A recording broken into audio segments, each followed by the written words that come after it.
Allez, si tu le connais pas? Moi, j'ai commencé par hasard. Wesh l'équipe, c'est parti pour 24 heures. Maintenant, tu rentres la jambe à l'intérieur. Et là, je vois Georges Saint-Pierre qui me dit hey, Patrick, reste concentré. Ils sont trop mignons. Je m'entraîne de manière très dure. C'est pour ça qu'en combat, ça paraît très facile ce que je fais. Vamos. Et vraiment, les gens, quand ils voient mes combats, ils se disent wesh, c'est une dinguerie. Big Bow, ça va se défoncer là.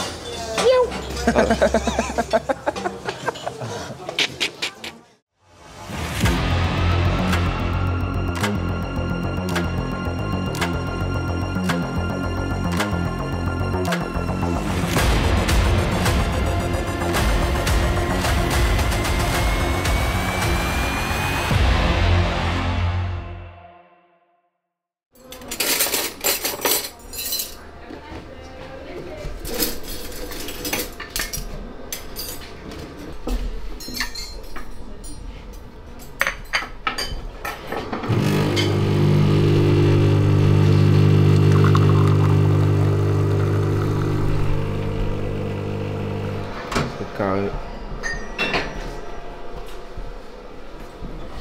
Café obligatoire. Le matin, obligé. Pour se réveiller et tout. Petit double expresso dessus. C'est bon, les carrés. Moi, j'aime pas beaucoup manger le matin. Arrête, tu vas lutter là. Ton ventre, il va tourner, mon frère. C'est bizarre. J'aime bien quand même déjeuner un truc genre avec des œufs, un peu de pain et tout, un petit café, des fruits. C'est tout, la même chose.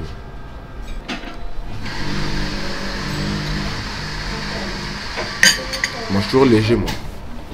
Il y en a, ils mangent pas. Ils vont à l'entraînement comme ça. Je dis, vous êtes des fous, quoi. Comment tu fais si tu manges pas? Des ouf. Top, c'est beaucoup. Hein. L'ascenseur il fonctionne ou pas? Oui. C'est léger ça. Flemme de monter à pied.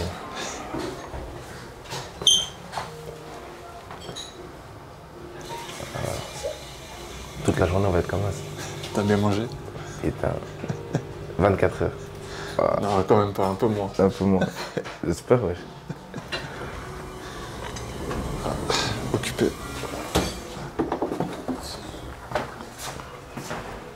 Ah ouais, c'est un peu serré. Hello. Coupé. Suite. C'est grave tôt.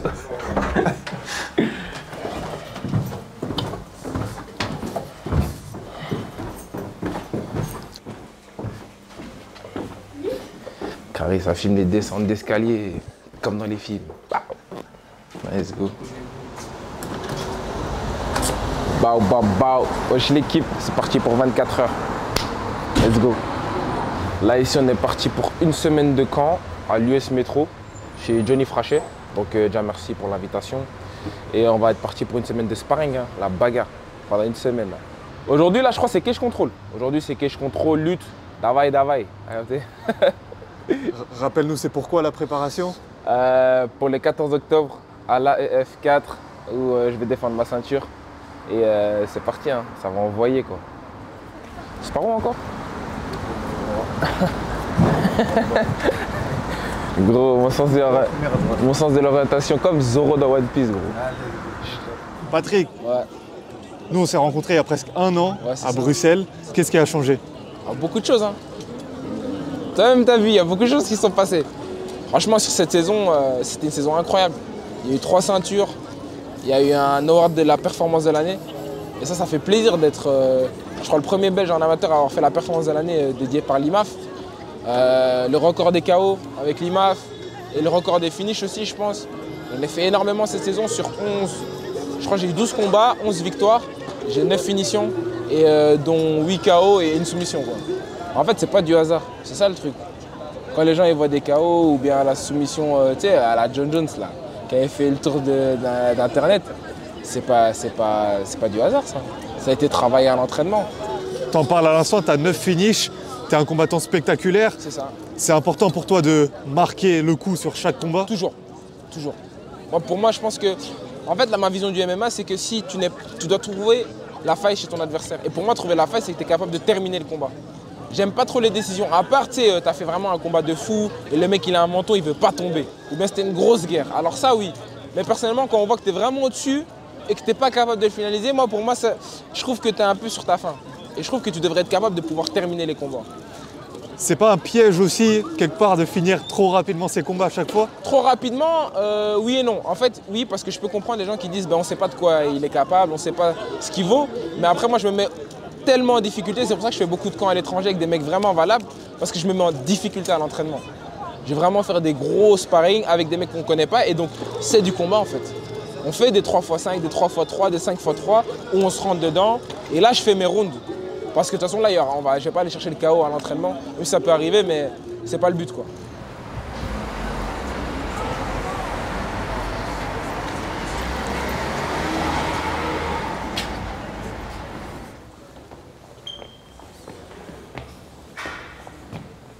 À 24 heures dans ma journée, Oui, youtubeur. Arrête, Allez, arrête. tu le connais pas? Allez demander. Paul Dena. Tu lances ta chaîne? Ah, mais non, gros, c'est juste lui, il a une chaîne. Ah, c'est pour ta chaîne? Ouais, c'est pour ça. Pourquoi je fais pas sur ta chaîne, frère? Laisse-moi tranquille, gros. Fais YouTube. sur ta chaîne, ouvre ta Ok, chaîne. si Ça va on 24 fait heures, 1000 c'est likes avec Paul Dena, je lance une chaîne YouTube. Voilà, frère. Mais Voilà. arrête, c'est que les critères. Là. Sur Insta, tout le monde te demande là. Vas-y, lance. Vas-y, maintenant, c'est toi, c'est toi.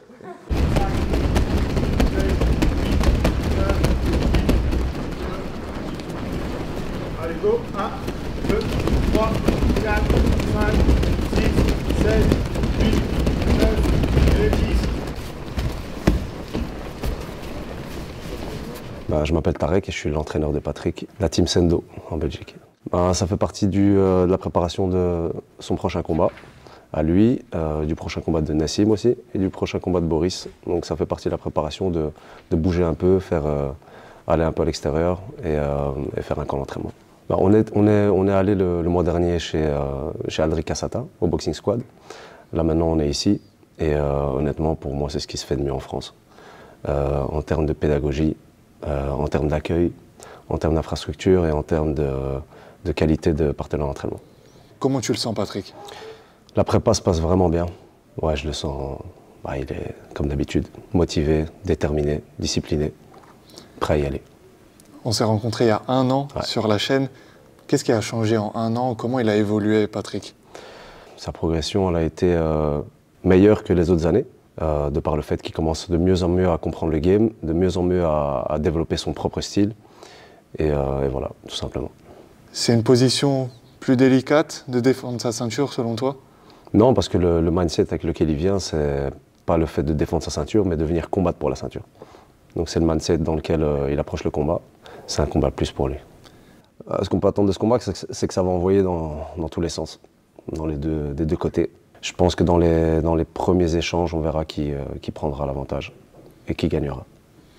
Donc tout de suite, quand vous sentez que le gars il va lever la jambe, hop, je rentre à l'intérieur. Il faut savoir jouer en ça. Jamais là-bas, on est d'accord. Hein?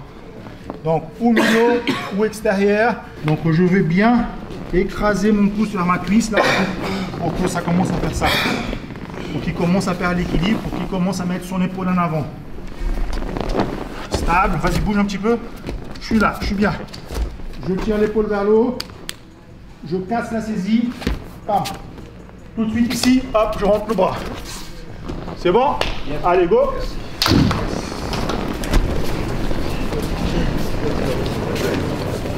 Aujourd'hui, je pense que tout le monde peut le voir à la caméra. On est à Paris, donc on n'est pas chez toi aujourd'hui. Ouais, on n'est pas chez moi. Qu'est-ce que tu penses de Paris, tout simplement? Paris, franchement, c'est frais. La vérité, c'est super beau. C'est super beau. Moi, je kiffe le camp ici. Donc, je suis venu en training camp à l'US Métro. Tu vois, avec une grosse équipe. Il y a des pros, etc. Il y a du gros niveau. Ici, je suis venu rechercher, vu que maintenant, je suis en forme et que je suis en prépa. J'étais venu chercher du sparring. Beaucoup de sparring de mon poids, des mecs vraiment... tout ce qui est vraiment ce qui se fait le mieux. Et franchement, à Paris, je trouve que l'US Métro, en termes de professionnalisme, en termes de superficie, en termes de coaching avec Johnny Frachet, qui est le head coach, et le head coach de l'équipe française, et c'est là que je l'avais rencontré aux IMAF, c'est incroyable. Je suis arrivé, là dans la salle, j'ai 5, 6, 7, 8 sparring partners de mon poids et des mecs d'exception. Des mecs 4, 5, 0 en pro, et donc c'est incroyable. T'es dans la phase dure de la prépa là? Ouais, là je suis dans la phase dure. Là ça s'envoie là, bagarre tout le temps. Tu vois quand t'es dans ta salle tout le temps, etc., ben à la fin t'en as marre. Tu vois toujours les mêmes endroits, les mêmes visions, les mêmes gens, la même salle, les mêmes têtes. C'est-à-dire à la fin, il n'y a même plus de surprise, il y a plus cette petite adrénaline de qu'est-ce qui va se passer pendant le combat, tu stresses un peu. Ben là justement, là t'as ton gars là. Le mec tu le connais pas, il est pro en plus, donc il a peut-être des fois plus d'expérience que toi, plus avantagé, il est chez lui. T'as ce petit stress limite comme en compète. Et c'est ce réalisme qu'on vient chercher quand tu vas en camp. Ouais, t'arrives limite dans l'inconnu quoi. Ouais, c'est ça, c'est ça. On fait 4 rounds de 3 minutes. Il y a des pans de cage. Vous prenez tous des pans de cage, d'accord, différents. D'accord. Ça continue au sol ou Non, ça continue, on va dire 20, le temps de contrôler, genre 20 secondes au sol, d'accord. Et soyez objectif avec vous-même, d'accord. Si vous roulez dans une clé de jambe, c'est vous qui avez perdu, ok. Soyez intelligent. Ceux qui combattent, attendez 2 secondes, vous allez mettre la vaseline sur le visage pour éviter les chocs de tête et les ouvertures. À chaque projection, on change. Il y a quelque chose de la cage, d'accord. Au sol, vous essayez de vous relever. Hein. Ouais. Je vais mettre la vaseline ici, s'il vous plaît. On gagne les rounds, mais en même temps, on se fait travailler. On ne fait pas les Mongols à slammer. On ne fait pas les Mongols à mettre les doigts dans les yeux ou alors à faire des trucs. Vous voyez que le genou du mec, vous avez une notion quand même d'anatomie. Vous regardez si son genou il sort ou des trucs comme ça, lâchez-le. Faites-lui pas mal. D'accord? Pas de slam sur la tête. On tourne et c'est comme ça qu'on s'améliore. Ça veut dire qu'on doit mettre de l'intensité, mais en même temps prendre soin de son partenaire. Ça va? Même pour les nouveaux ou alors avec des gens qui viennent de l'extérieur. Si vous êtes invité ici, c'est qu'il n'y a rien à se prouver. C'est demain qu'on se prouve des trucs avec des gens qui viennent d'autre part. Quand vous venez là, c'est comme si vous étiez de la famille. On s'aide les uns les autres. D'accord? Si vous perdez, si vous prenez une finalisation, si vous faites amener au sol, il ne fallait pas la prendre, mais ça fait partie du jeu, s'il vous plaît. Ok? Allez-y, c'est parti 2 par 2. 3, 2, 1, c'est parti, go.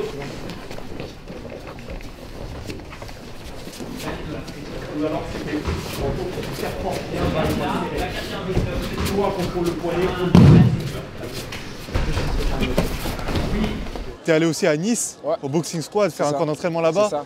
Raconte-nous un peu l'anecdote de ton premier entraînement là-bas. Ça c'était une galère. Ben, gros big up à Aldric et le Boxing Squad. Et félicitations déjà à Manon Furo pour sa victoire parce qu'elle était en training camp pour le combat à l'UFC Paris là justement. Mais là par contre là c'était la galère. Hein. Moi je suis en vacances, je finis mes vacances le premier jour que j'arrive, le premier jour de retour à la salle, hein, le lundi. Et Aldric il me dit à 10h, il me dit ouais 3x5 avec Axel. Axel Sola. Gros combattant. Je dis wesh Aldric, dans ma tête je me dis il est au courant, je rentre des vacances ou tu vois. Et il me dit non, maintenant tu vas 10h du matin. Et moi je le regarde, je vois Axel, il est en full prépa, il est en forme. Moi je suis déglingué. Je me dis oh la galère. Et il arrive, il m'envoie la première, je dis ok c'est bon j'ai compris. La guerre, après un round j'ai plus de cardio, plus rien. Mais j'ai continué à forcer. Après j'ai tourné avec Ilyes, après il y avait Ramzan, non c'était des galères mais franchement ils m'ont fait grave évoluer. Genre vraiment cette semaine là-bas j'ai évolué de dingue. Tu vois parce que c'était dur, c'était vraiment dur tous les jours. Tu te mettais vraiment en difficulté, mais en grosse difficulté. Mais ça, tu te rends pas compte sur le moment, mais quand tu as un mois après et tout, tu vois que ton évolution, elle a doublé, tu vois. Et ça, c'est cool. Est-ce que l'accueil a été aussi rude ici à Paris? En fait, là, non, c'est différent parce que là, j'étais en prépa. Donc là, je suis arrivé, je suis en forme. T'étais prêt déjà? Ouais, tu vois, là, je suis en forme. Moi, je suis venu en mode je sais. Tu vois ce que je veux dire? Là, à Nice, j'étais là en mode encore, tu sais, j'ai encore dans ma tête les vacances, la plage, le soleil. Non, là, à Paris, je suis venu en mode focus. T'as bien vu, quand je m'entraîne et tout, je parle avec personne et tout. Mais je suis un mec grave gaulerie. Et quand l'entraînement il est fini, moi j'aime bien faire des blagues et tout, charrier. Mais pendant l'entraînement, je suis en mode sérieux. Tu vois. Là, je suis venu avec un objectif, repartir avec beaucoup plus d'expérience et beaucoup plus vraiment de dureté et de réalisme. Et être prêt pour le 14, c'est tout ce qui m'intéresse. Si m'amène au sol, c'est bon. Ça m'a suffi. 30 secondes.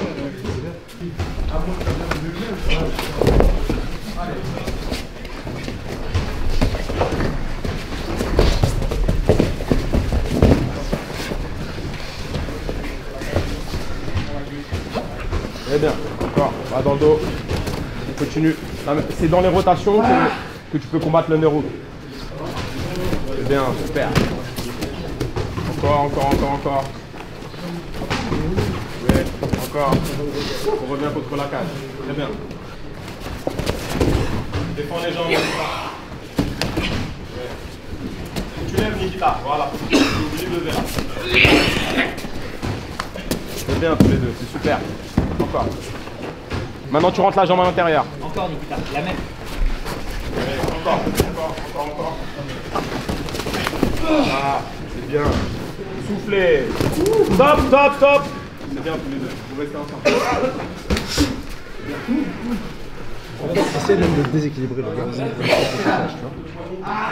Tu reprends pas le risque. Le mec, il balaye bien. Ouais. J'ai peur au moins déséquilibre. Non, quand il est déséquilibré, c'est juste avec le haut du corps, pas des jambes. Casse le grip. Remettez en champ face, voilà. Casse le grip, c'est ça. Parfait. Défends. C'est à toi de contrôler le poignet. C'est à toi de casser le grip du poignet. Sur la cage, voilà. Voilà, et ici, c'est bien. Attrape tes mains. Là, il faut mettre beaucoup de pression contre la cage. Il est Très forte pression c'est contre bien, la tu peux cage. travailler là. C'est ça. Une fois que tes mains sont accrochées, tu peux commencer à travailler. Encore. Garde tes mains, tu lâches plus tes mains. Continue à travailler avec tes pieds. Il y a un couvert. Serre tes coudes. C'est ça. Continue à tourner dans le dos. Tu as l'espace pour passer l'épaule. C'est ça, encore. Il faut amener au sol Nikita sur ça. Oui. Tourne le main vers moi. Fais-le tourner vers moi. Voilà, encore. Ah, ça va? Oui. Allez, go. 5 secondes. Il y a un couple, mec, qui peut venir au panier. C'est bien tous les deux. À droite. Je vais là-bas. Comment s'est passé l'entraînement? Propre, hein. Je tournais avec les pros. Tous ceux qui préparent leur combat, on a tourné ensemble. On a fait, je sais même pas combien de rounds. 6, 8. Combien de rounds? 6, 8, je sais même plus. Ouais, Je sais même plus. Pas de pause. 0 amené au sol. Pas un takedown free. Et j'ai mis des takedowns, donc c'est bon. Et Johnny qui crie. Mais sinon c'était bien, franchement, bien, gros niveau. Et tous ceux qui préparent leur combat là ils sont chauds, donc ça va être lourd. Le niveau est relevé ici, ça tourne dur. Très relevé, ça tourne dur. La vérité ça tourne dur, que ce soit dans tout le sparring, la lutte, dur. En fait tout le monde veut gagner, tu vois. On n'est pas ennemis mais on veut gagner. Tu passes une petite semaine ici, c'est comme si tu passais des semaines dans une autre salle. Ouais, c'est comme si tu avais fait du x3. Hein. La vérité, c'est comme si tu avais fait du x3 parce que en termes d'adversité, en termes de personnes avec qui tourner, en termes de coaching, en termes de tout, c'est du x. C'est comme si tu accélérais le truc. Et donc ça fait plaisir, la vérité. T'es passé au Tristar pour un camp d'entraînement il y a quelques mois, il me semble. Raconte-nous un petit peu. C'était incroyable. L'accueil que j'ai reçu là-bas, j'ai rarement eu un accueil aussi chaleureux. Tu vois, surtout avec un gym et un standing de ce renom. Tu vois, tu rencontres des mecs, des fighters professionnels, etc. J'en rencontre plein. Mais aller rencontrer une légende de l'UFC, qui est le mec Hall of Fame, il a une statue à lui dans son pays. Enfin, c'est comme si maintenant tu rencontrais Lionel Messi pour le foot, quoi. C'est Georges Saint-Pierre. Et le mec, il me parle. Ils ont vraiment pris du temps pour moi. Déjà, j'étais invité, on était nourris, logés, le vol pris en charge. Et j'arrive dans une salle, tu vois, les salles un peu genre comme dans Rocky, ambiance vraiment old school. Et là, direct, hein, ça envoie 50 personnes sur le tatami et ils sont tous dans la même direction. Ils veulent tous devenir champions UFC. T'as des mecs du PFL, t'as Arnold Allen de l'UFC, t'as Georges Saint-Pierre qui est là. Et franchement, voir Georges Saint-Pierre en vrai, ça fait bizarre, tu vois. Tu sais, c'est comme quand tu regardes Ronaldo à la télé et puis d'un coup, tu le vois passer devant toi comme ça, tu dis « wesh ». Et tu sais pas si tu peux aller lui dire bonjour ou pas. Et le mec il vient, il te parle directement. Et là il me dit viens on tourne. Je tourne avec lui. Et puis là il prend du temps pour me donner une private class quoi. Genre pendant 1 heure, il me donne une leçon privée que à moi, one-to-one. Et je me dis putain le mec il est. Il a pas des trucs à faire, genre je sais pas, tu vois, je me dis c'est une star, quoi, on sait jamais. Bah, le mec il a une statue de lui dans la rue quoi. Et puis il me parle par message, il prend mon numéro. J'étais choqué. Moi je dis c'est une dinguerie. Et en plus avec Firas Zahabi, son head coach, il prend vraiment le temps de nous prendre moi et mon coach aussi lui parle. Donc vraiment, on a vraiment été accueillis, mais de A à Z. Et c'était vraiment incroyable. Moi j'étais vraiment très surpris. En termes d'évolution, en termes d'opposition aussi, les oppositions plus un style des États-Unis. Donc ça veut dire qu'ils combattent différemment qu'en Europe. Et ça fait du bien d'avoir ça. Je te jure, c'est un truc genre, t'es pas habitué à avoir ce genre d'opposition ici. Avec un style de lutteur très freestyle, des mecs qui viennent de la lutte libre. Tu vois, eux là-bas, la lutte, c'est dès les États-Unis, dès le collège, le lycée, etc. Donc, ils ont vraiment d'autres techniques et c'est intéressant. Qu'est-ce que tu en gardes de ce passage au Tristar? C'est un souvenir incroyable, mais je vais y retourner. C'est pas là. En fait, c'était une première Et je pense qu'il y en aura plusieurs autres. Et même on l'a vu, après le training camp sur RMC Sport, il parle de toi. Non mais ça c'était une surprise de ouf. Parce que tu vois le truc, c'est que moi j'avais ramené j'ai une classe d'élèves de MMA pour les enfants et je les avais ramenés en stage à la mer pour leur faire plaisir et tout. Donc on était en stage à la mer et tout. Ah, moi il y a un petit comme ça, il arrive en courant, il dit « Oh coach, Georges Saint-Pierre il parle de toi ». Eux ils sont fans de MMA. Je vois un autre petit là, il dit « Oh coach, vous avez pas vu la vidéo ?» Je dis quoi? Je ouvre mon téléphone, je vois 200 notifications. Et là je vois Georges Saint-Pierre qui me dit « Hey, Patrick, reste concentré ». Patrick, ne fais pas de conneries, reste concentré. Amuse-toi, profite-en, mais garde tes yeux sur le but. Il dit plein de belles choses sur moi et c'était une grosse surprise. Et là, ça m'a fait péter de rire. J'ai dit, c'est dingue. Genre, il parle de moi et tout. Enfin, je me suis dit, mais comment il a pensé de parler de moi comme ça à RMC? Donc ça fait vraiment énormément plaisir. Et grand merci à Georges Saint-Pierre, mais ça m'a surpris de ouf. Je me suis entraîné avec, il est très, très, très doué. Je pense que s'il continue comme ça, à s'améliorer de cette façon, il pourrait un jour être champion. Et les paroles qu'il a dit aussi, ça m'a vraiment fait chaud au cœur et ça te met même dans ta tête, tu dis mais ouais, je suis fait pour ça en fait. Si même un mec de ce niveau-là remarque ça, c'est que c'est bon. En vrai, je suis dans la bonne direction. Tu aurais cru il y a quelques années que le petit gars de Namur recevrait autant d'éloges de Georges Saint-Pierre? Mais c'est impossible. Parce qu'en fait, le truc c'est qu'il y a beaucoup de gens dans les sports de combat, ils commencent, je sais, je vais devenir combattant, c'est ma route, il fait ça depuis qu'il est petit, ils ont commencé à 8 ans, 9 ans, 10 ans, et ils font ça depuis toujours. Moi, je faisais du foot. J'avais rien à voir avec les sports de combat. Moi, j'étais pas là-dedans. J'étais en mode, moi, je voulais devenir footeux et tout. Puis un jour, j'ai arrêté. C'est pas les ligaments croisés, comme ça, vous savez. C'est vrai, on sait jamais, mais c'est pas les ligaments croisés pour d'autres raisons. Moi, j'ai commencé par hasard. C'est-à-dire, un ami à moi, il m'a dit, viens, il y a une journée porte ouverte. Comme ça, moi, je gagne un mois gratuit. Je suis ton parrain. Mets-moi bien, frérot. Moi, j'ai dit, vas-y, on va tester, c'est pas grave. J'ai même pas fait en mode avec un objectif de devenir bon là-dedans. J'ai vraiment fait par hasard du MMA. Et petit à petit, à un moment donné, je dis, oh, j'aime bien ça, donc je vais m'entraîner un peu plus, un peu plus. À un moment donné, j'ai eu le déclic, je dis, tu sais quoi, je vais monter à Bruxelles pour m'entraîner mieux. Et là, j'ai rencontré mon coach et là, c'était parti, ligne droite. Et c'est là que j'ai petit à petit, je me dis, mais en vérité, j'allais devenir le roi des pirates. C'est comme ça que je pensais à l'époque. Je me disais, roi des... Et mon coach, il me dit, ça veut dire quoi, le roi des pirates? Je lui dis, devenir champion UFC. Et il me regarde, il dit, mais tu sais même pas ce que ça veut dire, champion UFC. Et là, t'as 17 ans, qu'est-ce que tu racontes? Je dis, tu vas voir. Et depuis ça, c'est la même chose. Qu'est-ce qui te fait croire que tu as le potentiel d'aller chercher cette ceinture prestigieuse? C'est une bonne question. Parce qu'en vrai, souvent, personne n'est différent. Tu vois, on a tous deux bras et deux jambes, on saigne tous de la même manière. Mais c'est juste l'importance que tu te donnes à toi-même, en fait. Et le respect que tu te donnes en travaillant dur. Si tu travailles dur, en fait, tu respectes ton rêve. Tu comprends ce que je veux dire? Il y a des gens, ils veulent devenir champion UFC, puis tu vas t'entraîner 3 fois semaine, puis tu vas être absent aux entraînements, puis tu vas arriver en retard. Mais tu ne respectes pas ton rêve en vrai. En vrai, tu ne le respectes pas, tu le dis juste comme ça, mais ton rêve, tu n'y crois pas. Moi, je pense que je ne suis pas différent des gens.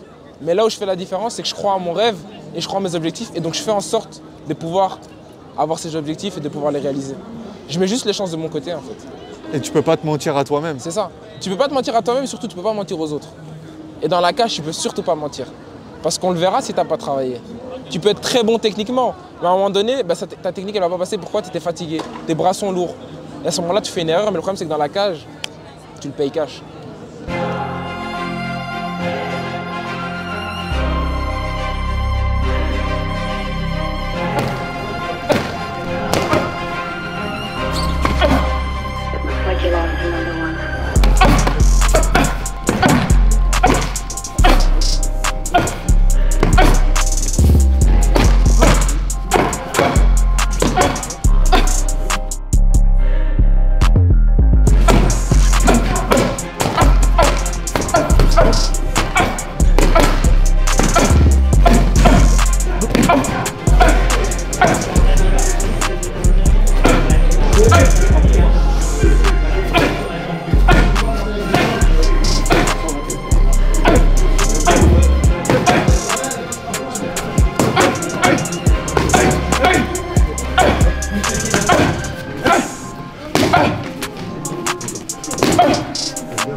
Soit il dort, soit il... Non, je le fais comme ça. Tu sais qu'il dort.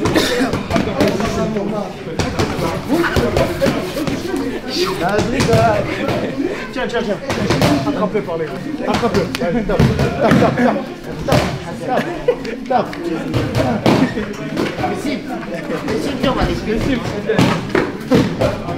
Merci. Théma.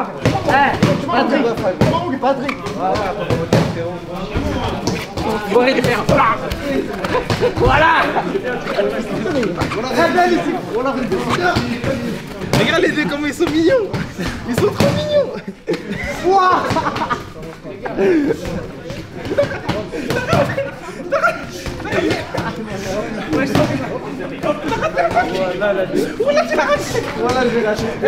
Attends.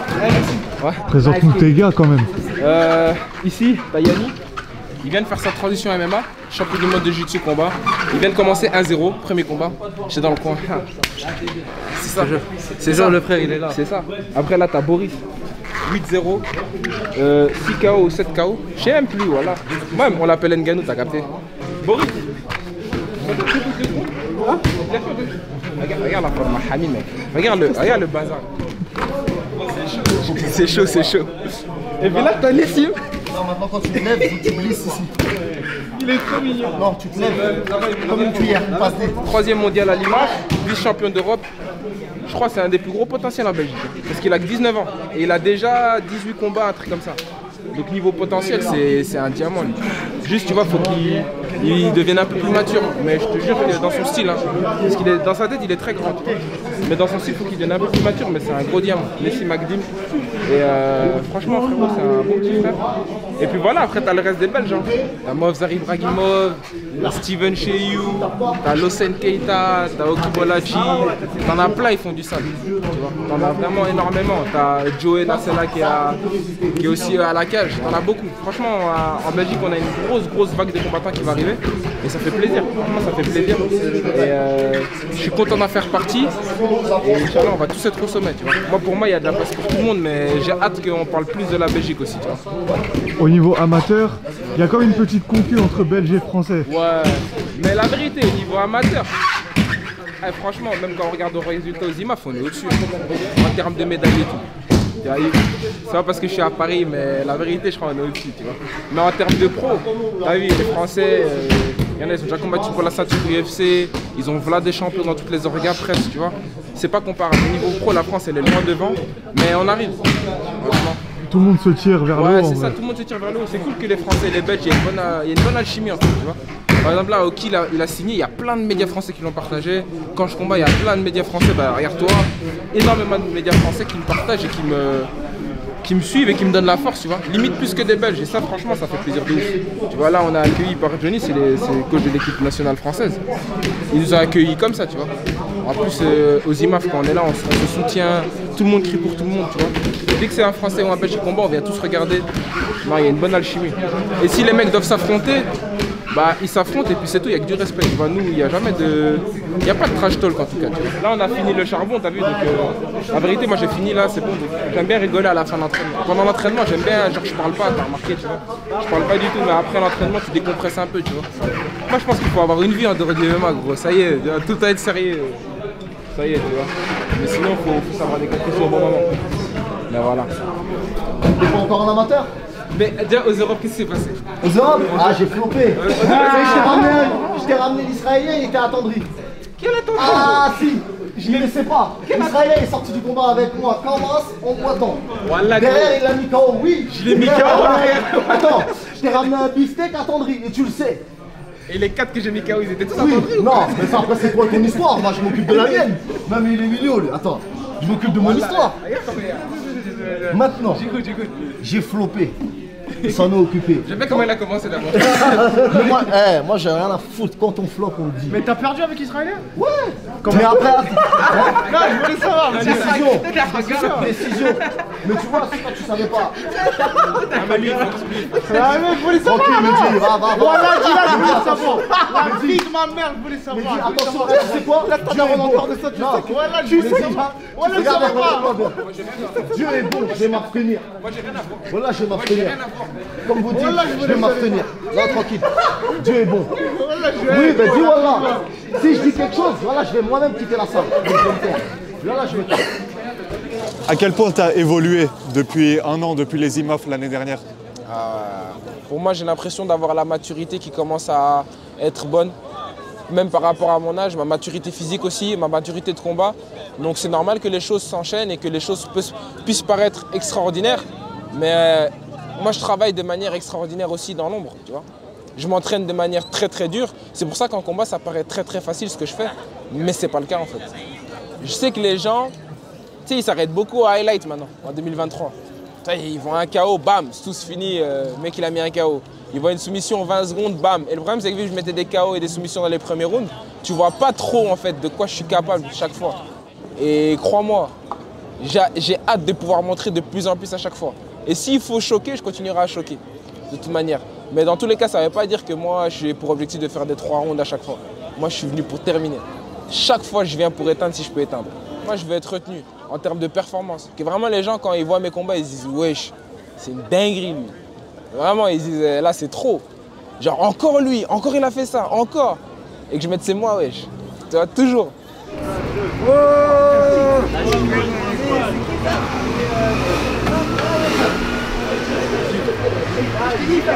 Le crime là, c'est le crime. Regarde. Montre-la la caméra. Non, ça y est, reste tranquille. De quoi Ah mais j'aime trop les casser. Gros crime. Non, on va faire une pub. Mad Fighter, les gars, moins 10%. J'attends le sponsoring. Vas-y, j'attends le sponsoring. Alex Curé, demande vite. Bon Patrick, bien mangé? Là, on a bien mangé là. Ah là, je suis refait là. Ça veut dire là, c'est une sieste. Après, on se retrouve après. Pour la partie 2. C'est incroyable.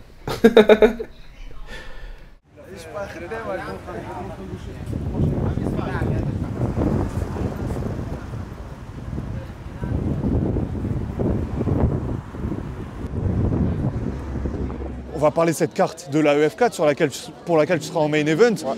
C'est des combats qu'on pourrait mettre sur une carte professionnelle. Ah mais je suis certain et sûr et certain que la carte du AF4, on va avoir une qualité de combat peut-être même mieux que certaines cartes pro.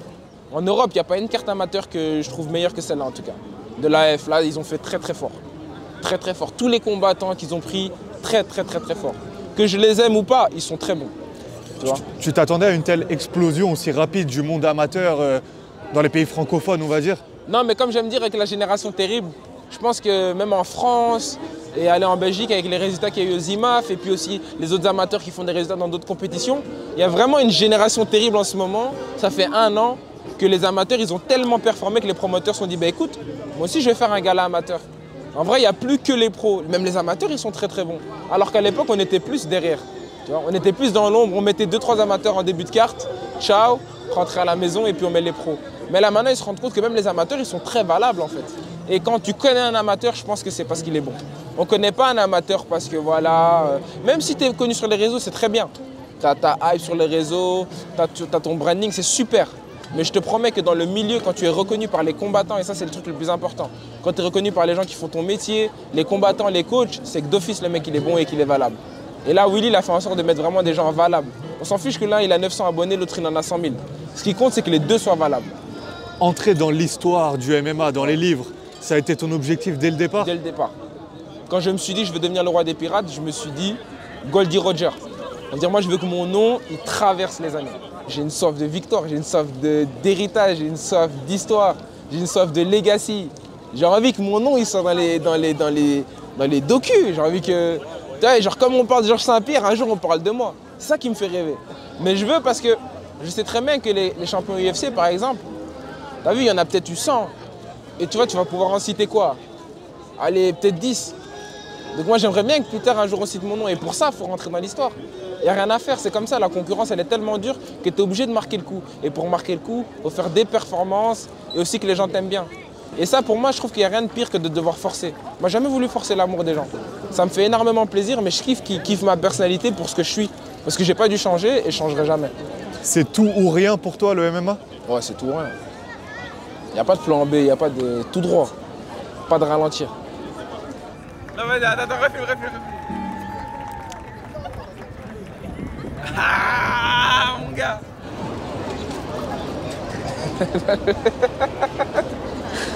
Can I get... Me too, brother, me too. J'ai niqué sa vidéo. brother, okay, we do one together. Let's go, brother. You show me. Okay. 1, 2, 3, vamos.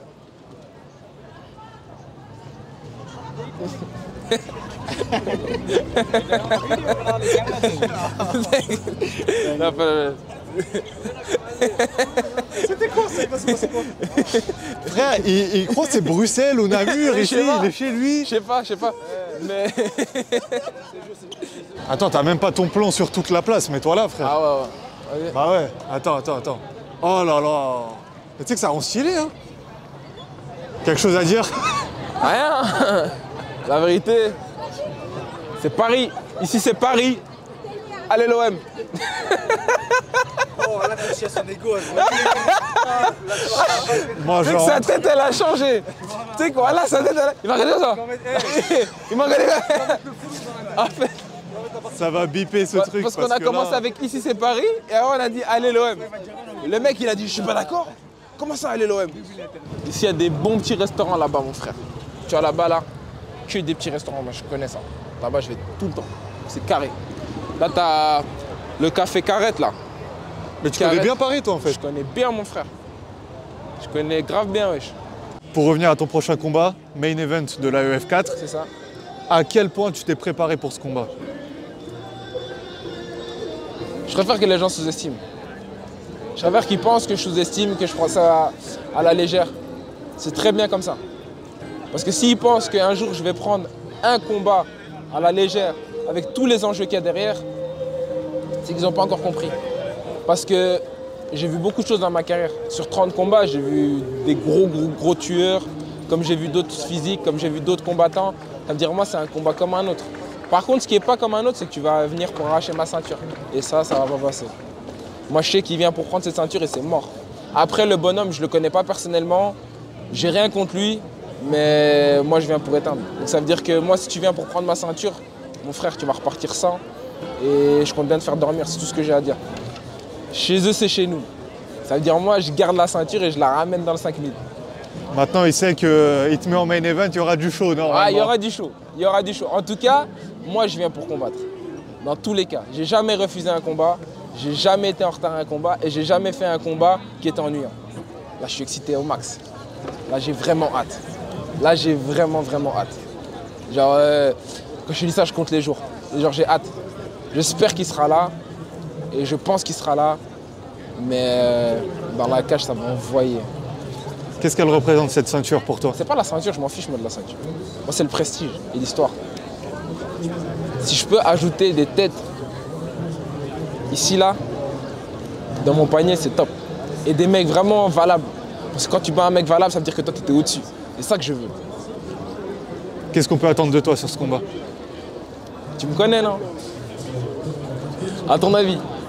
Moi, j'ai une citation qui date de 1 an. Voilà. Je veux tous me les faire. Ça va pas changer. Ça va pas changer. On reste sur la même ligne. On reste sur la même ligne de conduite, ça changera pas.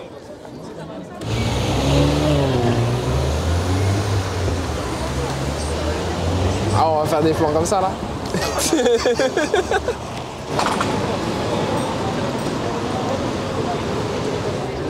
Le Trocadéro, ici. Donc, vraiment le café Carrette, incroyable. Incroyablement incroyable. Et tu bienvenue à sponsorises? Paris. Hein? Il te sponsorise? Non, c'est pas sponsorisé, mais c'est pas grave. Ah, c'est vrai que les chaises comme ça, là, dans les mains, je me dis quand même, c'est une dinguerie. Non, voilà, ça, t'aurais pu garer la voiture plus proche, quand même. Parce que là, la voiture, elle est loin, là. J'ai investi dans les tournages, hein, regarde. Voilà, des chaises pliantes, mon frère. Eh, il croit trop, là, tu vas faire un... Là, j'ai faim, là. Mais moi aussi. Mais il y a des Italiens là-bas, si vous voulez. Venez. Moi, je vais prendre un cheeseburger, cousin. Faut pas me prendre la tête, tu vois comment. T'inquiète. On sera au poids. Nous ne sommes pas au poids. Nous serons. Big Bow, ça va se défoncer là.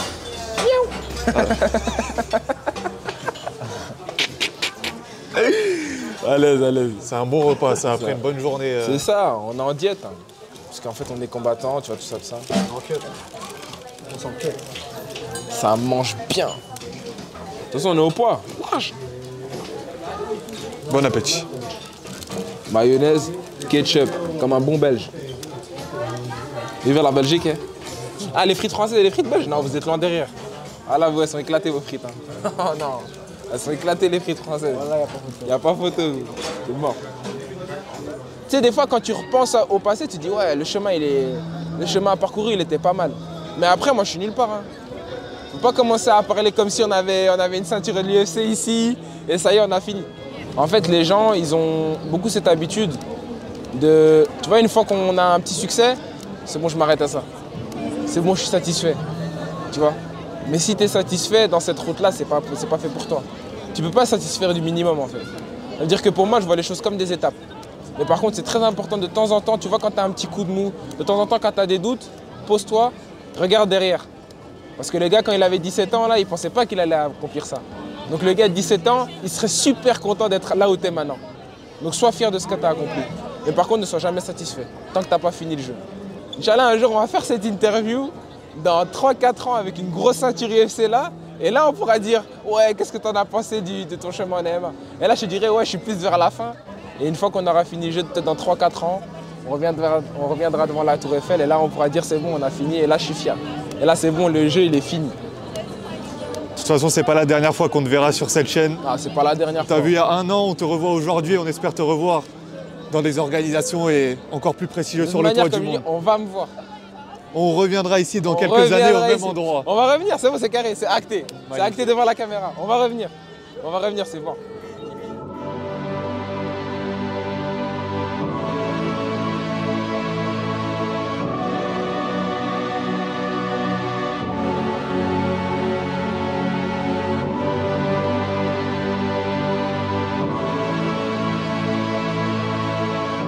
Bon l'équipe, c'était une journée avec moi, une journée avec Mugiwara à Paris. Parce que j'espère qu'on fera ça à Bruxelles. Mais en tout cas, si vous avez kiffé la vidéo, abonnez-vous à la chaîne, likez s'il vous plaît, c'est super important. Et si vous m'avez kiffé, si vous kiffez la vibe, venez rejoindre l'équipage sur Instagram. Rendez-vous le 14 octobre. Eh, sors là.